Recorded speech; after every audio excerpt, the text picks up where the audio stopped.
Listo.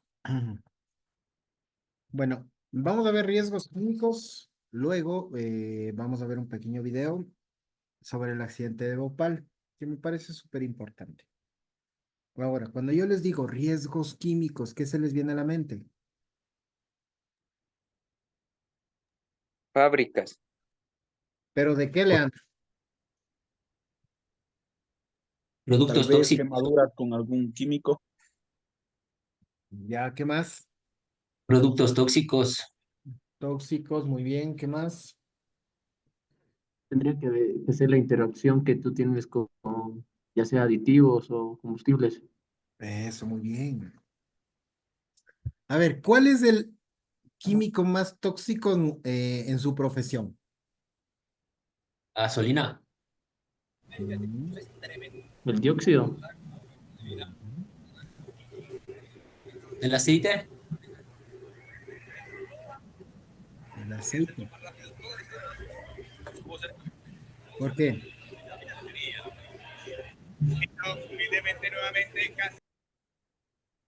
El desencrasante, El aceite, señores.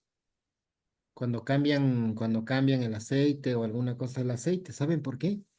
Porque descubrieron que cuando ustedes manipulan el aceite con las manos desnudas, el aceite, los químicos del aceite penetran por la dermis, por aquí, por la mano, y se acumulan en el hígado. eso es lo que había dicho que da cirrosis, dice. Puede dar. Afecta a los riñones, afecta al estómago, afecta al hígado.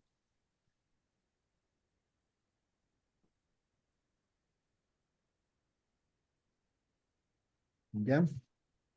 Verán, los riesgos químicos son los riesgos asociados a la manipulación, producción y almacenamiento de productos químicos. Y aquí quiero hacer un paréntesis, verán. Si tal vez ustedes tienen por ahí un despecho amoroso o algo así. ¿Por qué les digo esto? Porque hay algunas personas que tienen algún despecho amoroso o algo así y se quieren tomar algún químico como para quitarse la vida. ¿No es cierto? Y es un poco complicado. ¿Por qué? Porque si usted sobrevive a eso, las consecuencias son irreparables. ¿Sí? Primero que obviamente no lo haga, no trate de quitarse la vida, obviamente, y tampoco trate de tomarse ningún tipo de químico, ¿no? ¿Por qué? Porque las sustancias químicas son irreparables, verán. Les comento.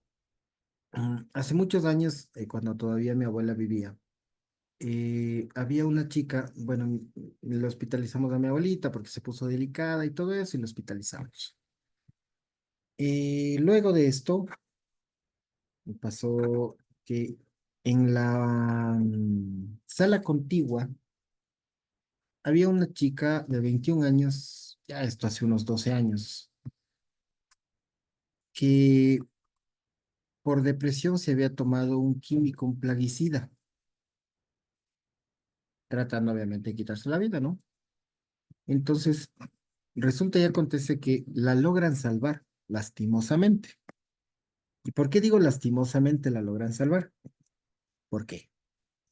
Porque resulta y acontece que el químico, cuando ella ingiere, le quemó los nervios que conectan el pensamiento con el habla. Entonces era una persona que obviamente ella pensaba que hablaba en su subconsciente, pero solo gritaba al expresarse, ¿ya? Y que tenía obviamente un grado de discapacidad alto por la intoxicación química. Entonces, ¿por qué digo esto? Porque primero no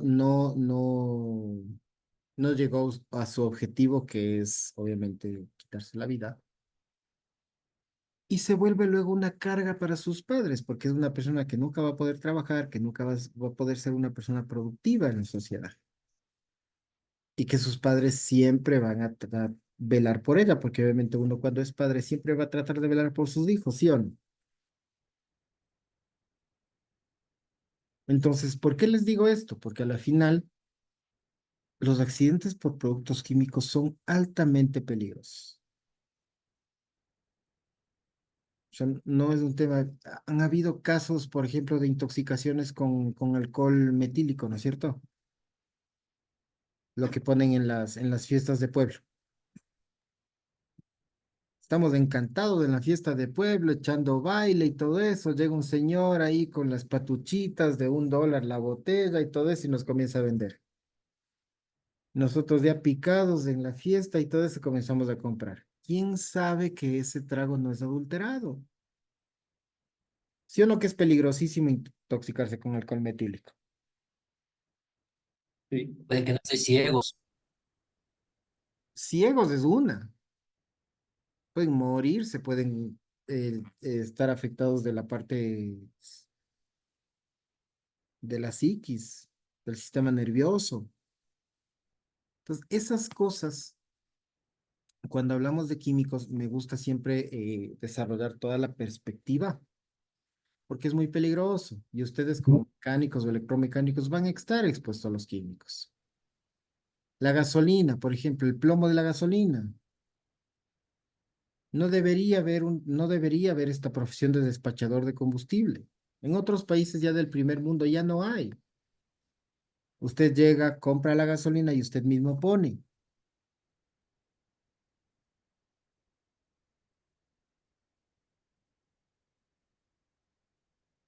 Porque las personas de aquí que son despachadores de combustible, ellos están expuestos, ¿cuánto trabajarán al día? ¿10, 12 horas?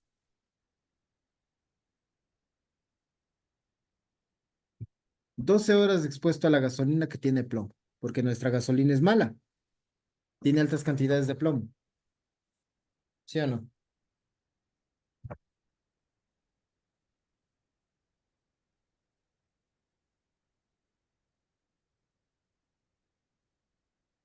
Pues miren, por ejemplo, pues esto es muy importante dentro de este aspecto. ¿Ya?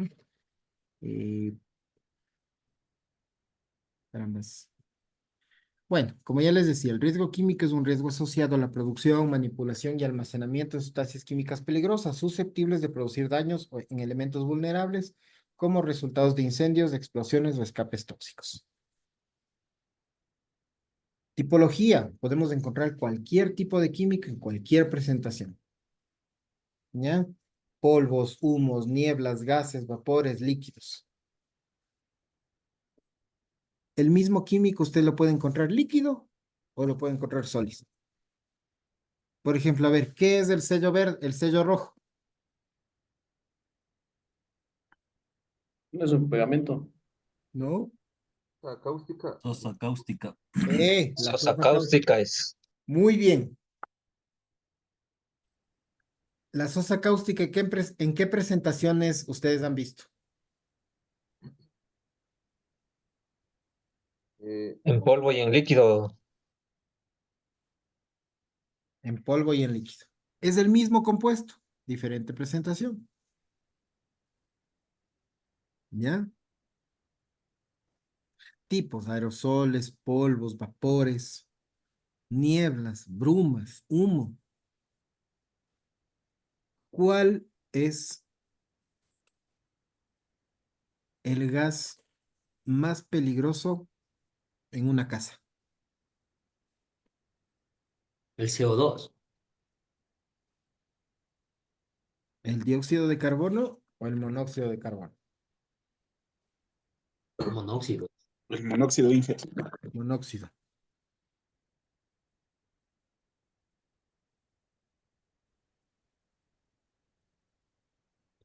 El monóxido de carbono.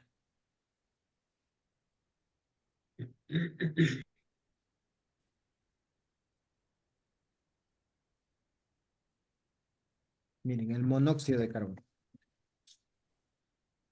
Nosotros cuando respiramos, ¿qué gas expulsamos?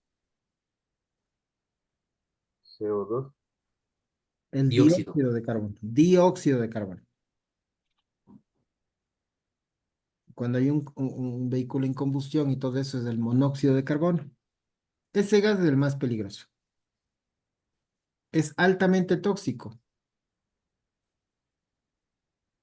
Por eso es importante, por ejemplo, si se tiene calefones, que los calefones estén fuera. El humo metálico. ¿Quién estará expuesto al humo metálico, señores? Los soldadores. ¿Qué más? Los herreros, Los mecánicos.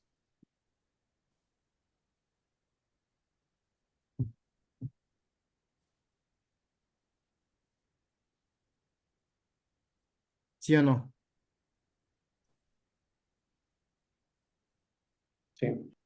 Los mecánicos, señores, los mecánicos, el humo metálico, el humo de la soldadura. El humo de la soldadura tiene níquel, plomo, cadmio, manganeso. Son gases tóxicos. Y no es nomás de, ahora aquí tengo una gafita. Mm, no, no tengo. Por ejemplo, no es nomás de coger cuando yo sueldo, ¿cierto? Cuando sueldan, por lo general soldamos, estamos así con la gafita, ¿no es cierto? Y estamos así soldando con esa de, ¿ya? Primero, no sirve de nada. Segundo, si nosotros comenzamos a soldar mucho, sí es recomendable una mascarilla. ¿Por qué? Por el humo metálico que se genera.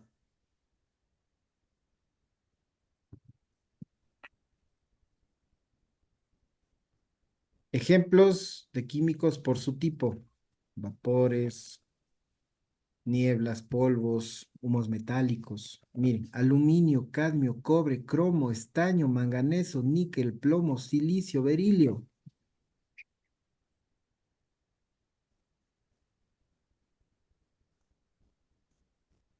Efectos de los químicos en nuestro cuerpo: quemaduras severas, asfixias, dermatitis,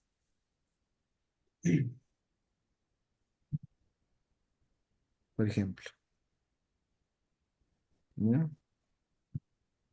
Vías de contaminación. Los químicos ingresan por todo lado, señores. Por todo lado. Respiratoria, dérmica, digestiva, parenteral. Y ustedes deben tener muchísimo cuidado con el aceite de carro,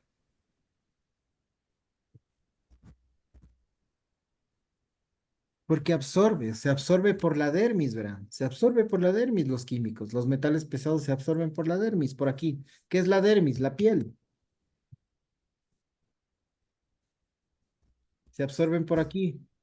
Entran a su torrente sanguíneo, pasan por el hígado y ahí se acumula.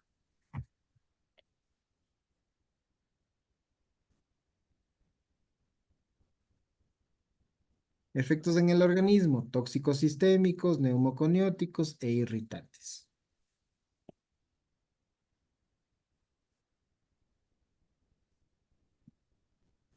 Efectos en el organismo: anestésicos y narcóticos. A ver, ¿quién conocen que es adicto a algún químico? A ver.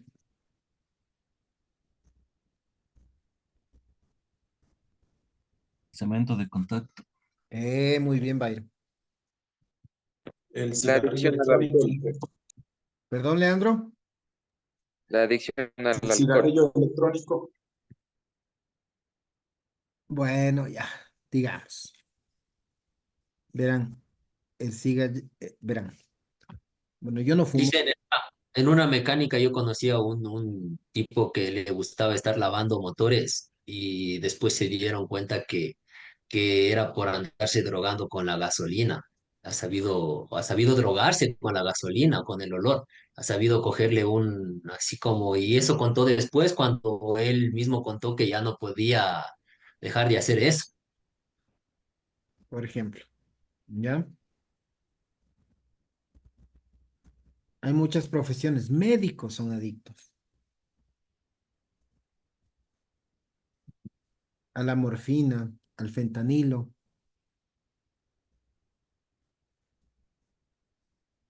Los tapiceros antes eran adictos al cemento de contacto. ¿Sí? Eh, ¿Qué más? Ay, yo conocí una persona. A ver, ¿quién fuma de aquí?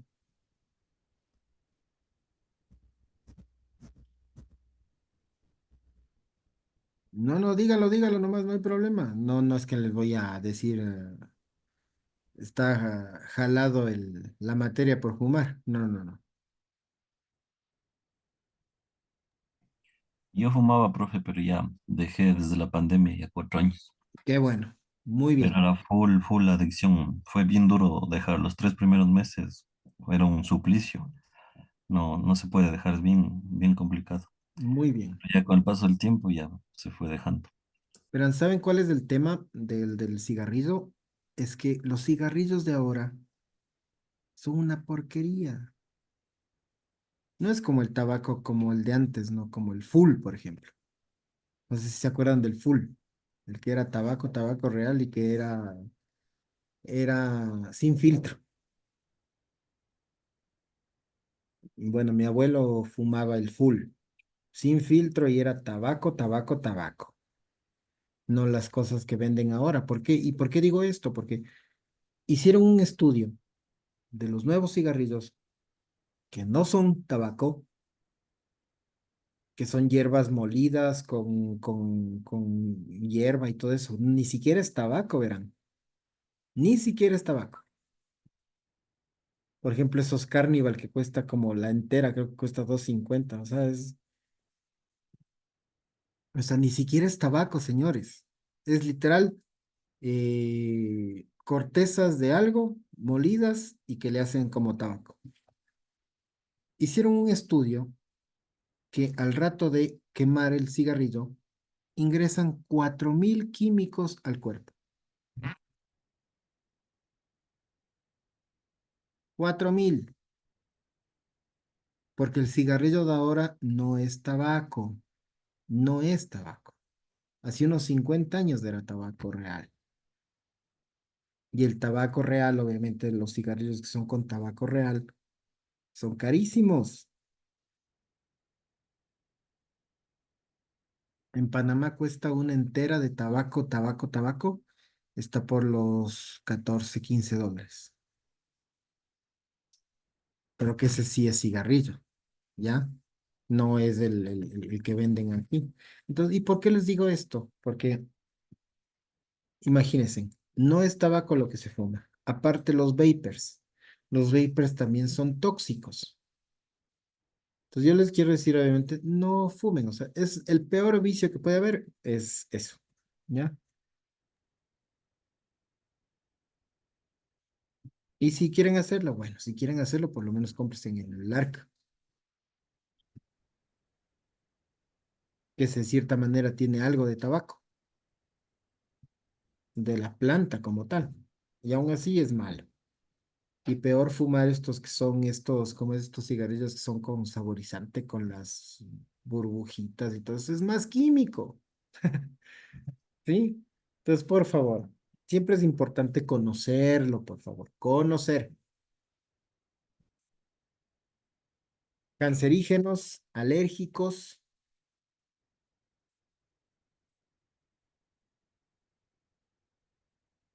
y eso.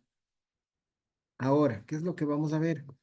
Vamos a ver un pequeño video de lo que yo realmente me importa mucho relacionar.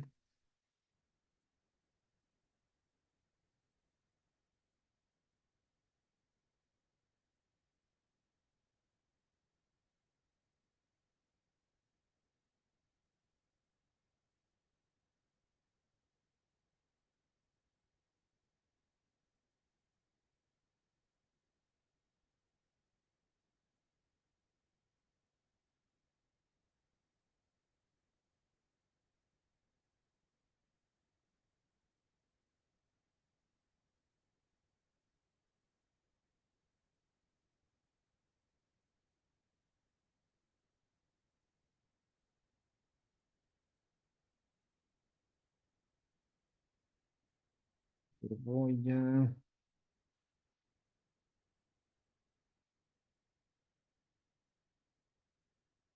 Vamos a ver el tema de Bhopal.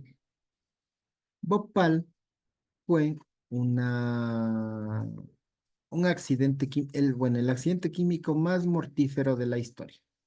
Más mortífero de la historia, señores estudiantes, donde murieron un montón de gente que se intoxicó por químicos. ¿Ya? A lo largo de la historia siempre nos hemos intoxicado por químicos, ¿verdad? Siempre. Porque la industrialización siempre ha traído progreso, pero ha traído riesgos. ¿Sí? Y no quiero que me digan que soy socialista ni nada por el estilo, que soy anticapitalismo ni nada por el estilo. No, no, no, para nada. Pero lo que yo me refiero es que a medida que ha ido avanzando la tecnología, la industrialización, se ha ido aumentando también los riesgos. Ahora conocemos que, por ejemplo, la producción de celulares, perdón, no se enfoca bien, pero el celular que nosotros cogemos no nos afecta a nosotros, pero las personas que fabrican los celulares sí, ¿ya? Por la nanotecnología. Ahora existen también riesgos nanotecnológicos. Si imagínense, hace 1000 años había personas que se enfermaban por el sílice de las minas. Ya hace 1000 años había la exposición al sílice en las minas, porque el sílice es un mineral que es uno de los minerales más comunes de la Tierra y que está presente en todas las minas. El sílice. El sílice, el polvillo del sílice, ¿qué es lo que hace? Se genera en el ambiente, uno respira y se acumula en los pulmones.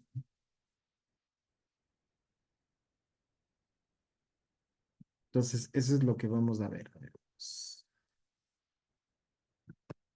De esto, por favor, de igual forma hay que hacer una tarea que ya está cargada al aula, pero bueno, vamos a ver, porque quiero que lo vean, porque quiero que se entienda bastante. A ver, ¿cuántos estamos? Yo, 1, 2, 3, 4, 5, 6, 7, 8, 9, 10, 11, 12, 13 personas estamos. Me falta uno.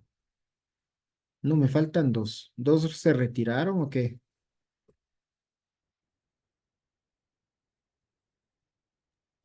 ¿Quién falta, profe? Lo que pasa es que yo tengo 15 en la plataforma virtual.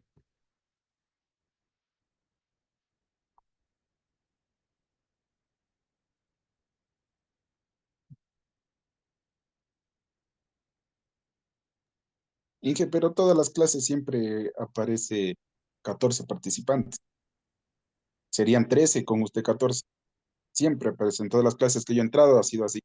Claro, yo también siempre, pero digo, tal vez dos se retiraron porque yo tengo, en el aula virtual tengo registrado eh, 15 personas.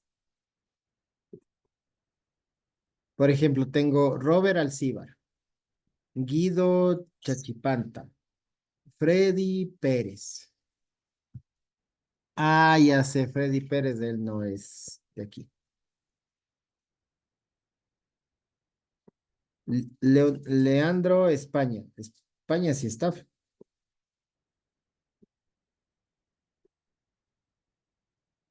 Sí, profe, sí estoy. Ya. Bueno, Pérez no está. Robert Alcíbar, por ejemplo, sí está. Presente, Inge. Presentará los deberes, está bien, Robert. Sí, están subidos, Inge. No está.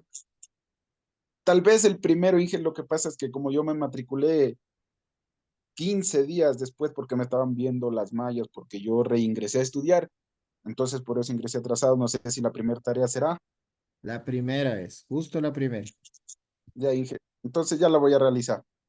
Bueno, no se me vayan a, no se me vayan a confiar, por favor, porque luego están diciendo, profe, ayúdeme, profe, que dice que no hay tal. Ustedes mismos pasan la materia. Suavito, vean.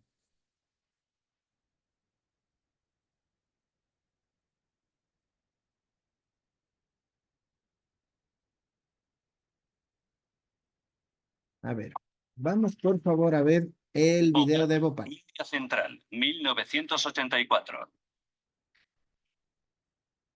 Los residentes de la localidad se asfixiaban, incapaces de respirar.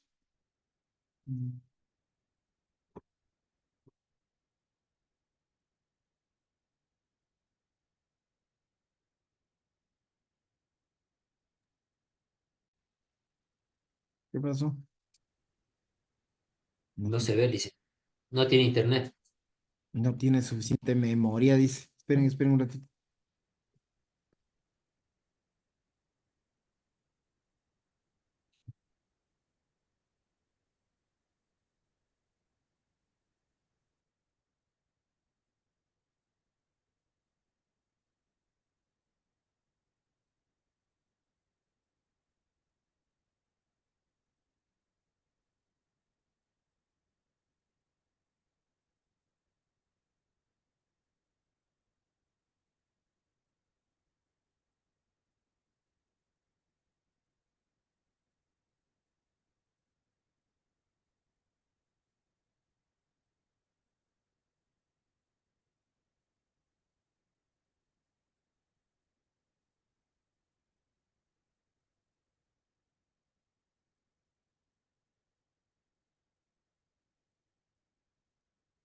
Bhopal, India Central, 1984.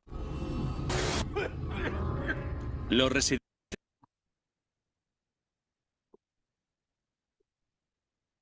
¿Qué pasó?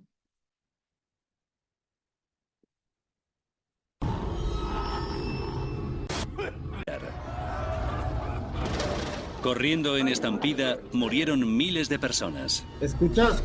Escucha abajo. Envenenados Sí, sí, se escucha. por el Sí, aire que profe. les rodeaba. Vamos, por favor. Una fábrica de propiedad estadounidense supuestamente equipada con todos los sistemas de seguridad necesarios provocó el accidente industrial más mortífero del mundo.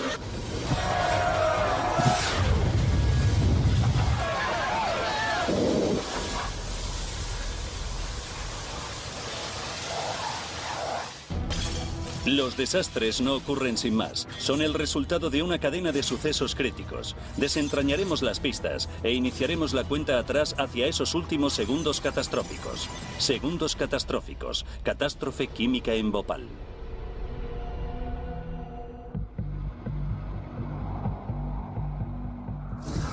Bhopal, India. 3 de diciembre de 1984. A las 12:05 de la noche, los operarios de la fábrica de pesticidas Union Carbide detectaban una fuga de gas menor y daban aviso. El operador de la sala de control, Suman Dey, era el primer punto de contacto. Sí. Había una fuga, así que fui a comprobarlo inmediatamente. Suman dejó la sala de control para ir a comprobar el escape. Se dirigió a la zona de almacenaje donde se guardaban los materiales más inflamables de la fábrica, bajo una gruesa capa de hormigón. Junto al fosgeno, utilizado como arma química durante la Primera Guerra Mundial, había una inmensa cantidad de ICM, isocianato de metilo, el principal compuesto del Sebin, el pesticida que producía la fábrica. Es uno de los productos químicos más tóxicos que existen.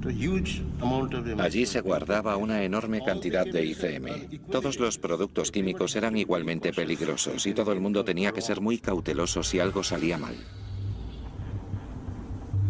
El distintivo olor del gas decía a Suman que la fuga estaba cerca.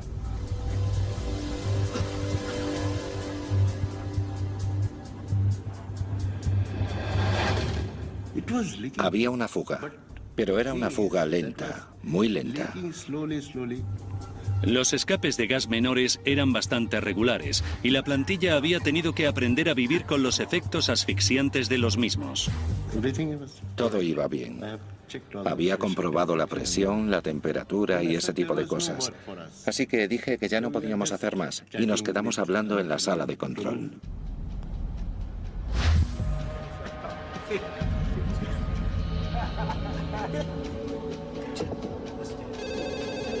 Los operarios de la fábrica volvían a llamar. En la planta, que tenía 15 años de antigüedad, las lecturas de los medidores eran a menudo erróneas, por lo que Suman fue a echar otro vistazo al medidor de presión. La aguja había ido de 0 a 0. En cuestión de minutos, la presión en los depósitos de almacenaje químico se disparaba. 12 y 20 minutos de la noche. Suman Day se apresuraba a la zona de almacenaje donde vio clara e inmediatamente que algo iba muy mal. Hacía mucho calor. Y vibraba. El hormigón estaba vibrando. Cuando Suman volvía a la sala de control, el gas penetraba en el laberinto de tuberías de la fábrica. Había una especie de pitido fortísimo, como de una máquina de vapor. 12:30 de la noche. Suman activaba los mecanismos de emergencia para neutralizar el gas mientras este atravesaba una columna limpiadora conocida como depurador de gas del respiradero. Pero no tuvo ningún efecto. Seguidamente, el gas atravesaba la torre de depuración de gases diseñada para quemar cualquier escape de gas. Pero de nuevo, nada. Bajo una gran presión, el gas se precipitaba por toda la red de conductos de la fábrica hasta que llegó a una chimenea de ventilación y de ahí salió a la atmósfera.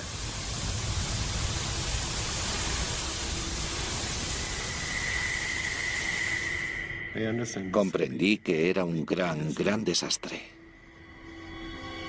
Los operadores no pudieron hacer nada para evitar que el gas tóxico llegara al exterior.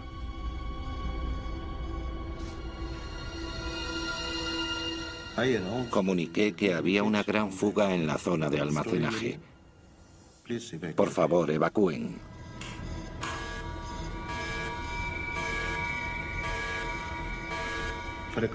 Durante un par de minutos estuvimos absortos, sin saber qué hacer. A nadie se nos había pasado por la cabeza nunca que este tipo de desastre podía ocurrir. No solo estaban en peligro los empleados de la fábrica.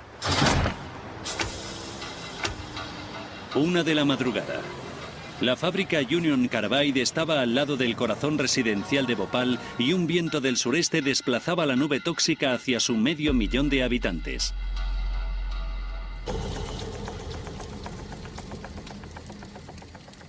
No muy lejos de la fábrica, el empleado T.R. Chuhan tenía el fin de semana libre. Estaba muy contento porque mi hija era muy pequeña y esa noche no tenía el pesado turno de noche. Pero a mitad de la noche se despertó de repente.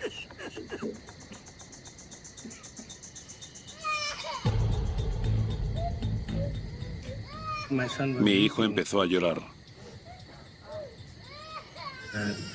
Y al mismo tiempo empezamos a notar irritación en los ojos. Voy a darle un poco de agua y vamos a ver qué pasa. A medida que la nube de gas se condensaba, descendió a ras de suelo, envolviendo a la durmiente ciudad en un venenoso manto. Casi de inmediato, las calles vacías se llenaban de gente intentando respirar aire fresco en una terrible confusión.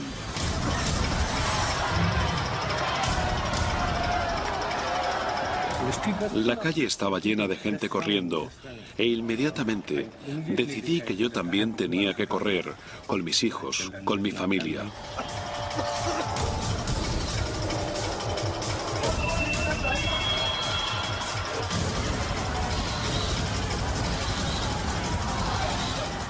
La gente vomitaba, tosía.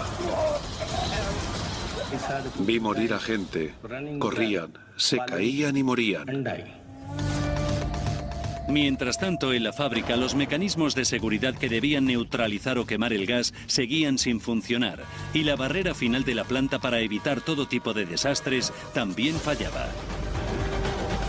Los operarios desplegaban las mangueras de emergencia para rociar y disolver el gas que se escapaba.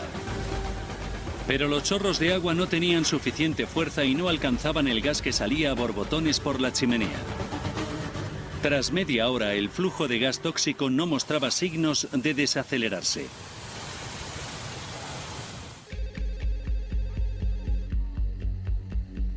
En la ciudad, una llamada de madrugada despertaba al doctor Bandari, médico del hospital principal de Bhopal. Sí. Más despacio, por favor. Aclárese los ojos y póngase un poco de colirio. Recibí una llamada del hospital. Había habido una fuga de gas de la fábrica, probablemente de amoníaco. Y había muchos pacientes con problemas oculares. Así que les dije que les pusieran colirio. Me volvió a decir que cada vez llegaban más pacientes y que no podían asistir a todos. ¿Puede venir, por favor? Sí, sí. Salgo ahora mismo. Alarmado por la extraña llamada, el doctor Bandari comprobó si en el exterior había algún signo de gas.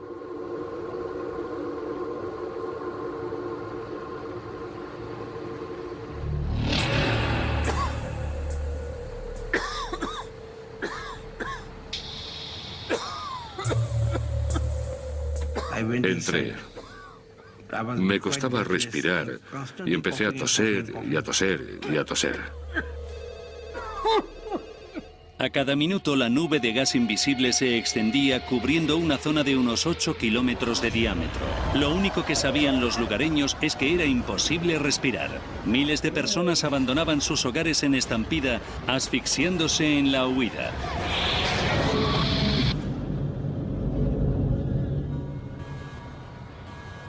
En la fábrica Union Carbide, Suman Dey estaba en su segura y hermética sala de control.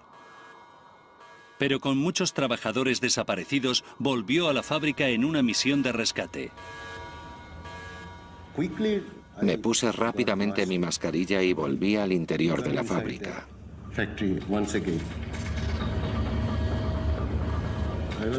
Quería rescatar a toda la gente que estaba trabajando allí.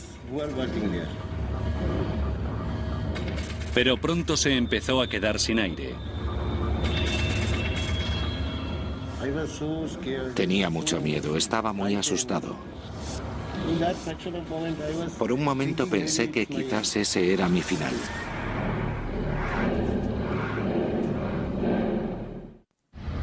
En la ciudad, el empleado de la fábrica Chauhan y su familia estaban desesperados. Ante tal caos, sabían que si no huían, morirían. Entonces vi un coche vacío. Vamos, vamos. Venga, venga, venga. Chauhan convenció al conductor de que les ayudara. Él decía, no, no. Pero yo le dije, si quieres sobrevivir, tienes que salir de la ciudad.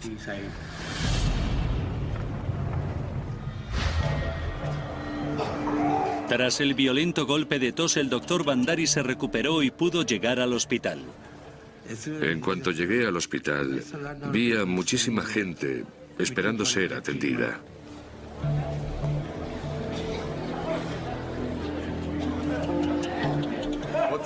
¿Qué está pasando? Cada vez vienen más y más y más. ¿Qué le pasa? Doctor, le he lavado los ojos con agua, pero sigue igual.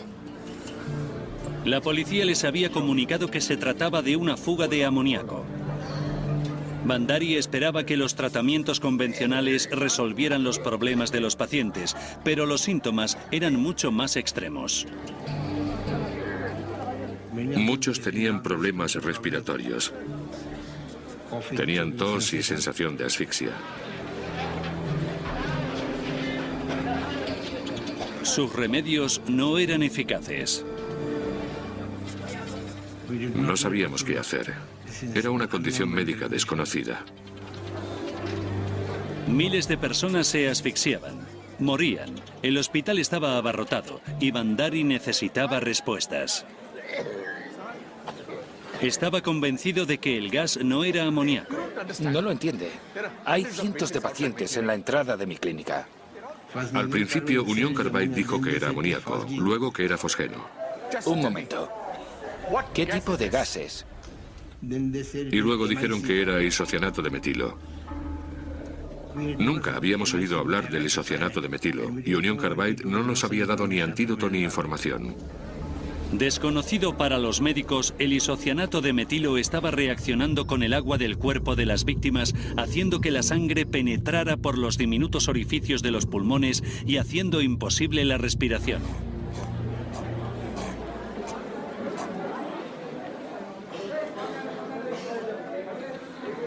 Muchos murieron de forma instantánea. sobre todo los que corrían e inhalaban el gas, porque de forma inmediata los pulmones se les hinchaban. La gente se ahogaba en sus propias secreciones. Desde las 3 empezamos a tener colas de cadáveres.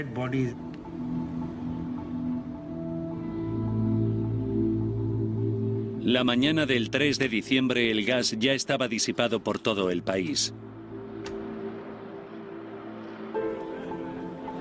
Pero en Bhopal 3.000 personas habían muerto y más de 300.000 sufrían las agonizantes consecuencias del isocianato de metilo.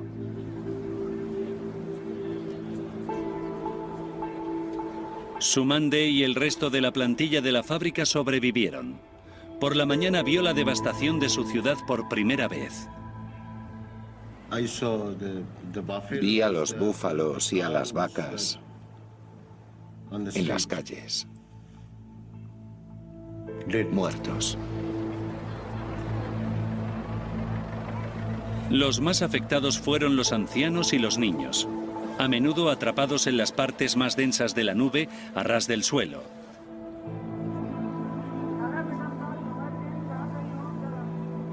A las pocas horas, Bhopal se convertía en noticia. El número de víctimas del desastre de Bhopal supera las 25.000. Es el peor accidente industrial de la historia.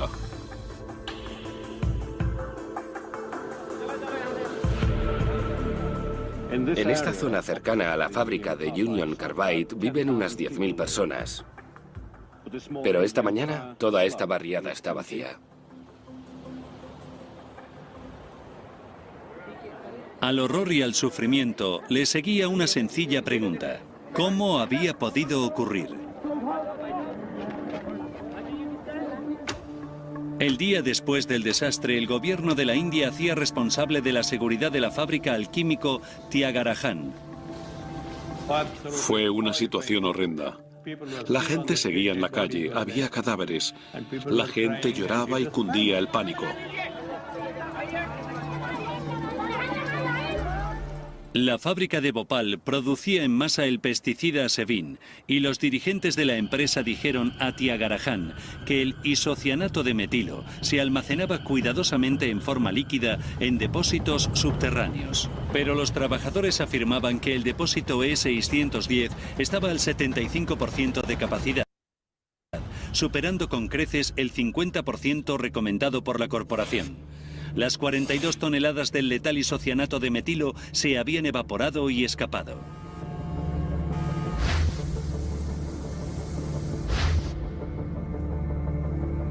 Pero Tyagarajan hizo otro sorprendente descubrimiento. La segunda línea de discusión con la gente era: ¿hay más isocianato de metilo por alguna parte? Y la respuesta fue un golpe tremendo. Sí, había más ICM en el 611. ¿Cuánto? Alrededor de 30-35 toneladas. Dios mío, lo mismo que el escape de ayer. El E610 era uno de los 3 depósitos que había en el búnker.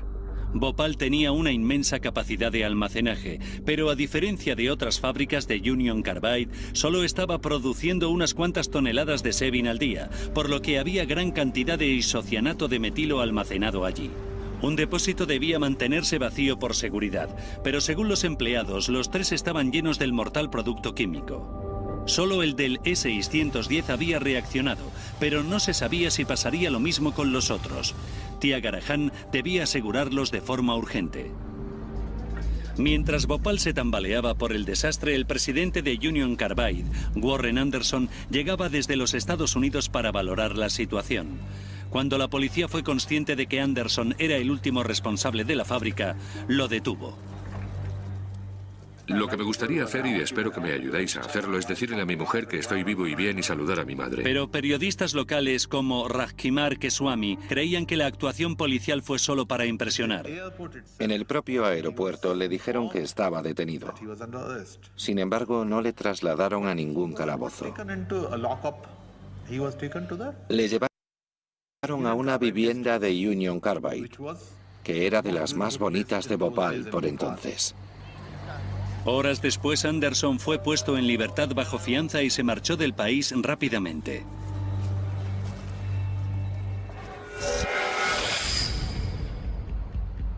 En la fábrica de pesticidas, el doctor Thiagarajan debía decidir cómo lidiar con las 35 toneladas que quedaban de isocianato de metilo. No tenía ni idea de que había almacenada una cantidad tan grande. En nuestro laboratorio no almacenamos más que 10 mililitros. El isocianato de metilo parecía estable por el momento, pero los trabajadores le dijeron que el depósito E610 estuvo normal hasta casi el momento de su erupción. Supusimos que iba a explotar, porque como químicos estamos formados para pensar en lo peor que puede ocurrir y de ahí en adelante. Thiagarajan sabía que era vital deshacerse de todo el gas para evitar un segundo desastre. Pero solo había una manera aterradora de hacerlo: volver a poner en marcha la defectuosa fábrica.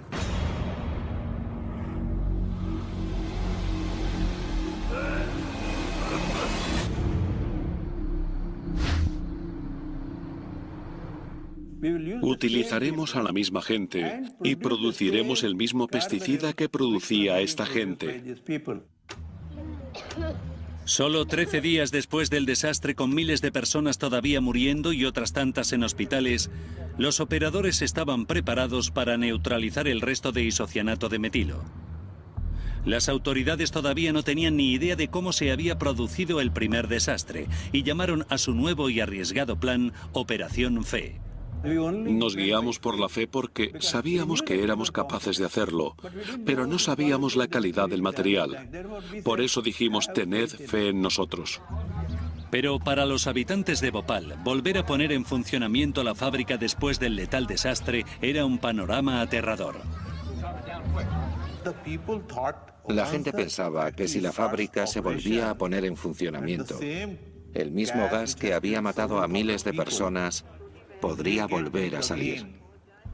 No había muchas garantías, la gente no tenía fe. Incluso cuando la operación estaba en marcha, nosotros pensábamos en lo peor. Dijimos que podía explotar, así que había helicópteros por la zona con agua.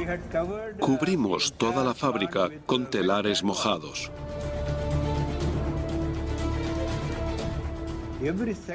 Cada segundo era importante. Bhopal 2 era una posibilidad pero que muy fuerte. Con las medidas de seguridad pertinentes, los operadores volvieron a poner en funcionamiento la fábrica.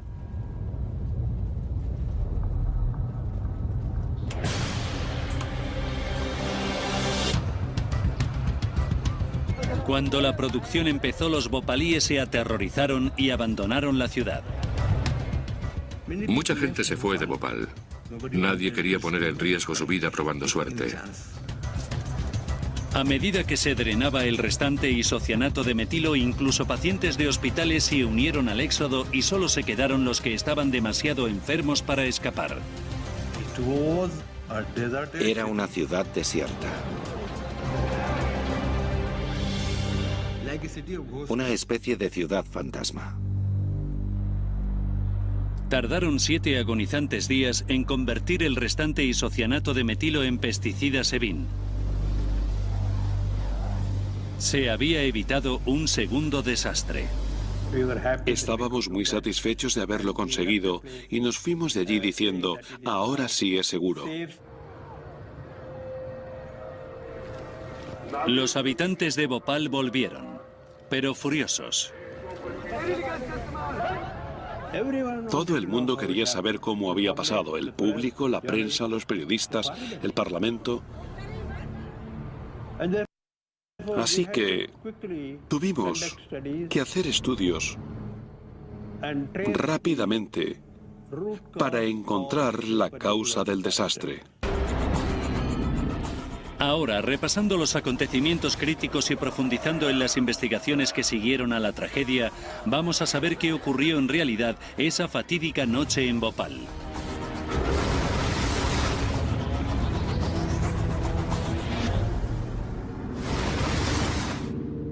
El doctor Thiagarajan sabía que 42 toneladas de isocianato de metilo almacenadas como líquido y de forma segura en un depósito subterráneo se habían convertido en gas y habían salido a la atmósfera matando a miles de personas. Pero debía averiguar cómo. La zona del depósito fue muy pero que muy reveladora. Fue directamente al búnker de almacenaje donde vio enormes grietas en la cubierta de hormigón del depósito. El depósito había cambiado de posición. Era una espectacular prueba de una reacción química violenta a gran escala. Los investigadores desenterraron el depósito E610 para averiguar cómo había escapado el gas. A pesar de haber pruebas de una enorme presión, el depósito no se había partido. El equipo de Thiagarajan descubrió que la válvula de escape de emergencia se había roto.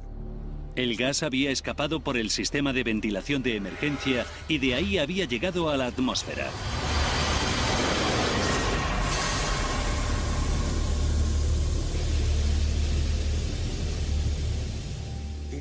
Era un caso muy claro de una reacción descontrolada. Pero algo debió haberla provocado. El doctor Thiagarajan sospechaba de una sustancia normalmente considerada inocua. Calculamos que 500 kilogramos de agua habían llegado al depósito. El contacto con el agua hace que el ICM se caliente, hierva y se vaporice, y esa reacción es mucho más violenta si se añaden otros tipos de sustancias químicas. El ICM reacciona con una violencia explosiva, con la más mínima impureza de cualquier metal. El agua es mortal. Los investigadores descubrieron residuos pulverulentos en el interior del depósito y los enviaron a analizar. La posibilidad de contaminación era muy fuerte. Pedimos a National Laboratories que repitieran la reacción. El equipo de Thiagarajan descubrió restos de hierro en el depósito vacío. Todo apuntaba a una clara conclusión. Un gran volumen de agua mezclado con impurezas de metal provocó la violenta y mortal reacción. Los investigadores ahora sabían qué había provocado la catástrofe de Bhopal, pero no cómo había ocurrido. En una planta química con los sistemas de seguridad más modernos, este desastre debería haber sido imposible. Union Carbide tenía fábricas por todo el mundo y era plenamente consciente de la peligrosa volatilidad del isocianato de metilo. Como en todas sus fábricas, la de Bhopal tenía mecanismos de seguridad para evitar cualquier posibilidad de contaminación.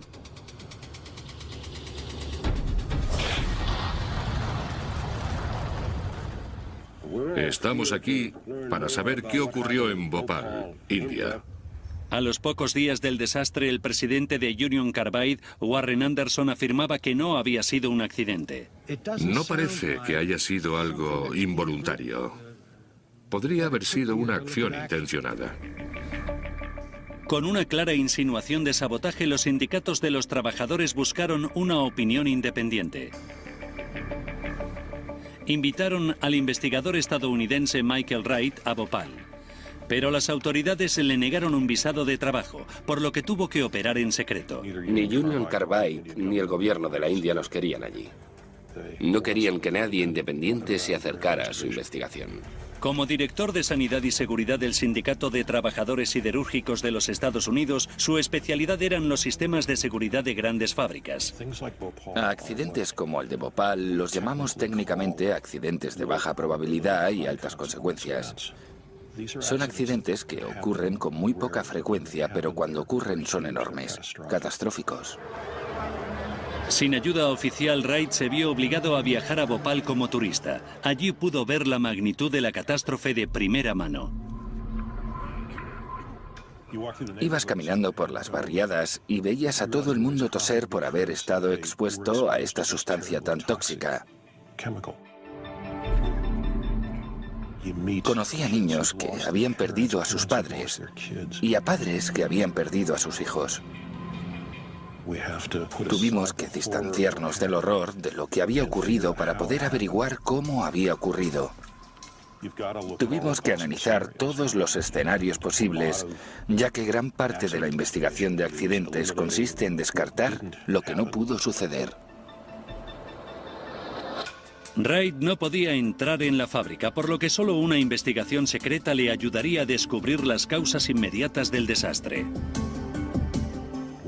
Pudimos hacer fotografías de largo alcance del equipo que había dentro de la fábrica. También pudimos conseguir el manual técnico de la planta. Y hablamos con los empleados. Hablamos, creo que con todo el mundo que estuvo de servicio esa noche. Los investigadores hindúes descubrieron que había entrado agua en el depósito de ICM y era lo que había producido el fatal accidente. Así que Wright estudió los planos de la fábrica para averiguar de dónde provenía ese agua. Inmediatamente sospechó de una unidad de procesamiento químico que estaba justo al lado de los depósitos de ICM. Esa unidad de procesamiento a veces se atascaba, y para desatascarla se conectaba a una manguera de agua que hacía llegar agua a todo el sistema, lo cual no era una operación peligrosa. Pero en reuniones clandestinas los operadores de la fábrica le confesaron que se intentó abaratar costes. La compañía instaló un conducto de atajo entre esas dos unidades de procesamiento.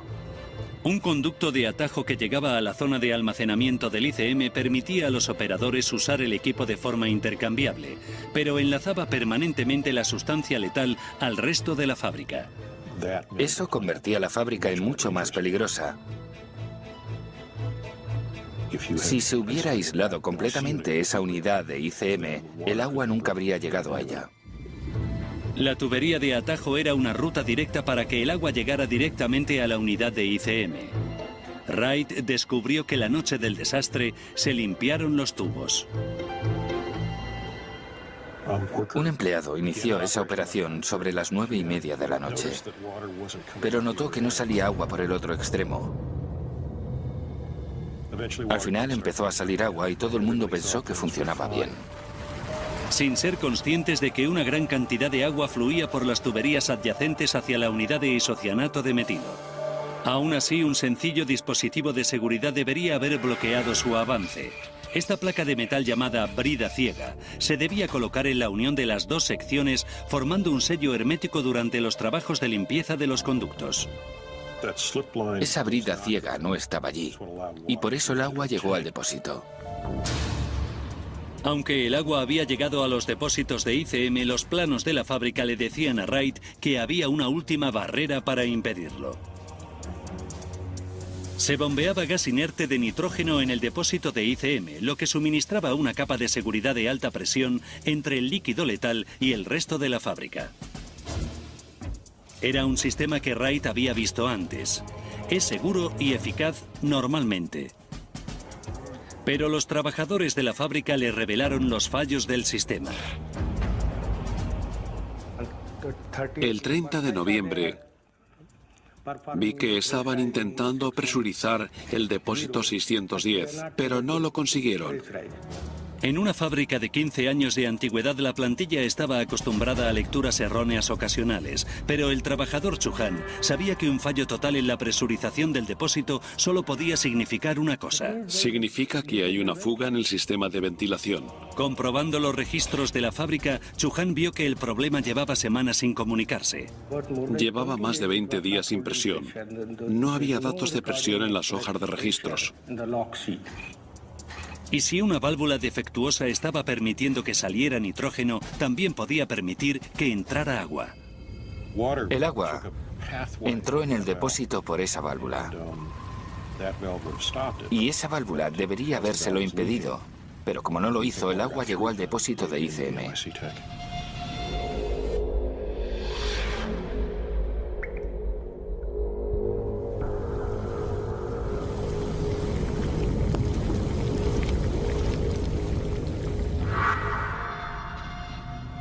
Wright empezó a pensar que las afirmaciones de Union Carbide eran ciertas. Quizás se trataba de un caso de sabotaje. Alguien podía haber dañado la válvula de nitrógeno y extraído la brida ciega deliberadamente.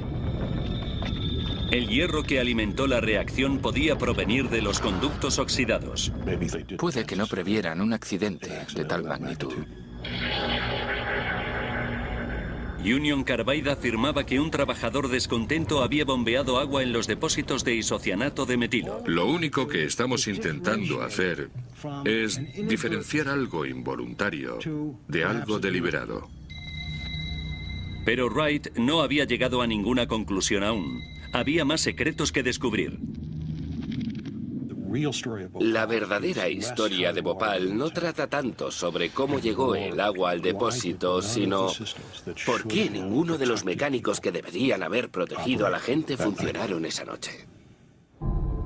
La primera medida preventiva era el depurador de gas del respiradero. Si había alguna fuga peligrosa, debía encauzarse a un tanque alargado con forma de botella y después a un tanque de sosa cáustica que lo hiciera inerte. Cuando Wright se reunió con los trabajadores de la fábrica, descubrió algo sorprendente. Los trabajadores decían que no habían visto ninguna indicación que dijera que estaba operativo. El depurador de gas del respiradero, la primera medida preventiva crítica, estaba fuera de servicio. Wright concentró su atención en otros sistemas de seguridad. El isocianato de metilo es altamente inflamable y una torre de depuración de gases debía estar lista para quemar cualquier gas ICM que no hubiera sido neutralizado, pero descubrió que tampoco funcionaba.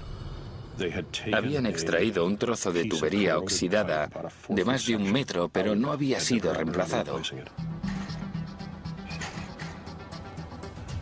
Si eso hubiera funcionado, hubiera evitado completamente la fuga. Con 2 sistemas fuera de servicio había solo un último mecanismo para proteger a los habitantes de Bhopal del gas ICM. Había mangueras alrededor de las válvulas de escape y los trabajadores debían rociar con agua cualquier resto de gas que no hubiera salido por la chimenea. El isocianato de metilo se disuelve en el agua, por lo que el gas debía caer a ras de suelo.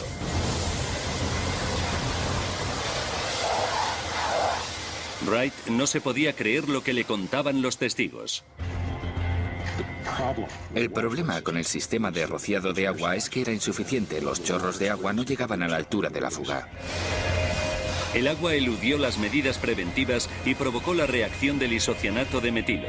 Los 3 sistemas de seguridad fundamentales diseñados para contener fugas de gas o no dieron abasto o no funcionaban. Fue una impresionante cadena de fallos que indicaban negligencia. Michael Wright empezó a investigar la gestión de la fábrica y las transacciones corporativas de la empresa matriz. La fábrica estaba perdiendo dinero. Habían llevado a cabo una expansión hacía unos años. Habían analizado mal su mercado. No estaban vendiendo tanto pesticida como pensaban. Y en ese tipo de situación, la empresa matriz siempre presiona para reducir costes. Los trabajadores contaron a Wright que cuando disminuyeron las medidas de seguridad, las fugas pequeñas empezaron a ser corrientes y a veces mortales. Se habían producido por lo menos 5 accidentes químicos en la fábrica entre 1981 y 1984. Hubo otra fuga en diciembre de 1981 que afectó a 3 empleados, uno de los cuales murió. Por tanto, hubo suficientes avisos de que algo fallaba. El recorte de gastos empezó con la carencia de una brida ciega. Esa brida ciega fue crítica para el accidente. Si hubiera estado allí, nunca se hubiera producido el accidente. Para sorpresa de Wright, esta pieza crítica de seguridad había sido ignorada por el recorte de gastos. Un supervisor de mantenimiento que debería haber sido responsable había sido despedido. Por los sistemas defectuosos, nadie se había dado cuenta de que se había producido la reacción. Los instrumentos no funcionaban bien porque era más barato no hacer trabajos de mantenimiento.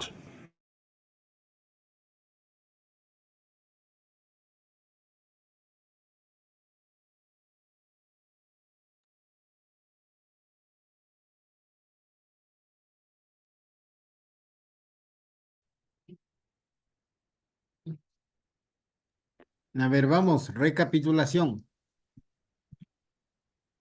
¿Qué pasó?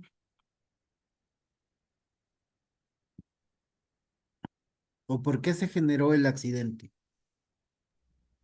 Por una fuga de agua, dice. Agua. Algo tan básico, ¿no? Agua.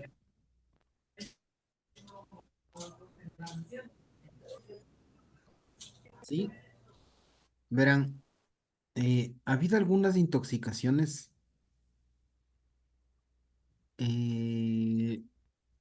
Verán, yo siempre hago este experimento cuando les digo a mis alumnos, un vaso, obviamente, de orina. Orina, ¿ya? Póngale a la orina cloro, ¿ya?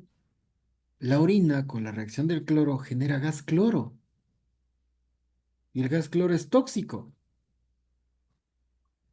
¿Por qué creen que muchas personas de limpieza se han intoxicado?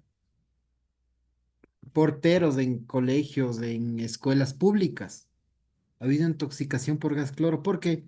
Porque, bueno, no sé si ustedes estudiaron en escuelas públicas. Yo estudié en escuela pública, yo estudié en colegio público. A veces había que, chuta, no limpiaban y habían los urinarios de los baños de hombres, chuta, habían la cocha ahí de orina de todos los que orinábamos y todo eso. Y llegaba el portero y botaba cloro, ¿no? Como para supuestamente desinfectar. La reacción con la harina, con el cloro, genera gas cloro y que es un gas tóxico. Vean, por ejemplo, algo tan básico, ¿no? Como que la orina, dice, bueno, la orina. Yo voy y desinfecto. Nos podemos intoxicar hasta en nuestra casa. Está ahí la orina, yo que sé, en el baño, le ponemos el cloro y todo eso y comienza a generar gas cloro. Si eso nos marea, nos irrita en proporciones pequeñas. El gas cloro se utilizaba como arma química, en altas concentraciones, obviamente, ¿no? Pero ¿qué pasó en este accidente? Agua, una fuga de agua, de algo tan básico como el agua, que se contaminó, más los minerales, más el isocianato de metilo, tragedia. Algo tan sencillo como el agua.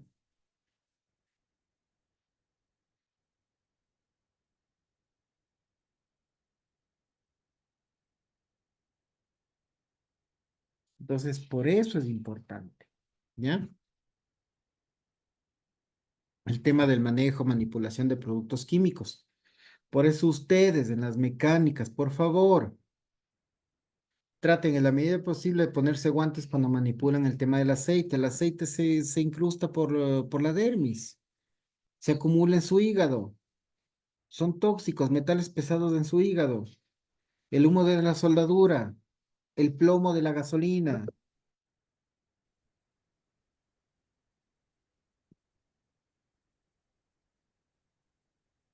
Guido Chachipanta. Señor Chachipanta, por favor, a subir el deber.